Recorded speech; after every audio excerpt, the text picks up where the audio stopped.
Hello বন্ধুরা, অর্পিতাস কিচেনে সবাইকে স্বাগত জানাই। তো আজকে আমি যে রেসিপিটি বানাবো আশা করি তোমরা থাম্বনেল দেখে বুঝে গেছো, তাও একবার বলে দিই। দীঘা উদয়পুর স্টাইলের কাঁকড়ার কারি। তো কড়াইয়ে কিছুটা আমি তেল গরম করতে দিয়ে দিলাম, তারপরে দিয়ে দিলাম কাঁকড়াগুলো এবার ভেজে নেব, যেহেতু সেজন্য একটু হলুদ গুঁড়ো, একটু নুন গুঁড়ো এবং স্বাদ মতন লবণ দিয়ে প্রথমে কাঁকড়াটাকে আমরা ভালো করে একটু ভেজে নেব।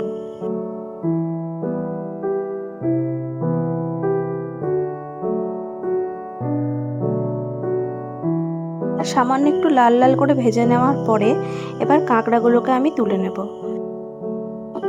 এরপর সামান্য পরিমাণ পাঁচফোড়ন এবং কালো জিরে দিয়ে দিলাম।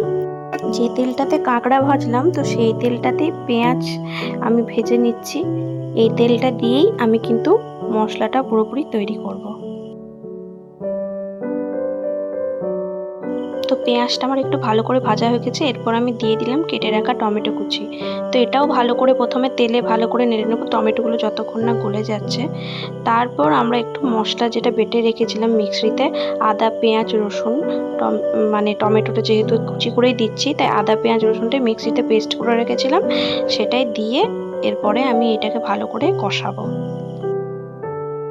কষানোর মাঝে কাঁকড়ার যে ঘিলুটা ছিল বের করে সাইডে রাখা ছিল, তো সেটাও আমি প্রথমে মিশিয়ে নিচ্ছি।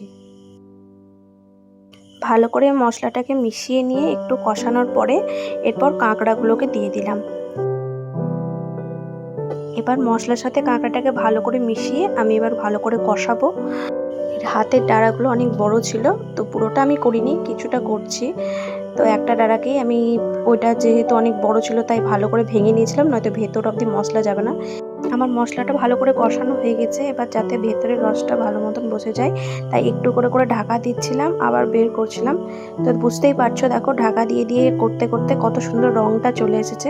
আমার রান্না কমপ্লিট হয়ে গেছে, দেখতেই পাচ্ছ কত সুন্দর রং এসেছে। রেসিপিটি ভালো লাগলে অবশ্যই লাইক কমেন্ট শেয়ার করবেন। আজকের মতো এটুকু, টাটা। ভালো লাগলে চ্যানেলটি অবশ্যই সাবস্ক্রাইব করবেন।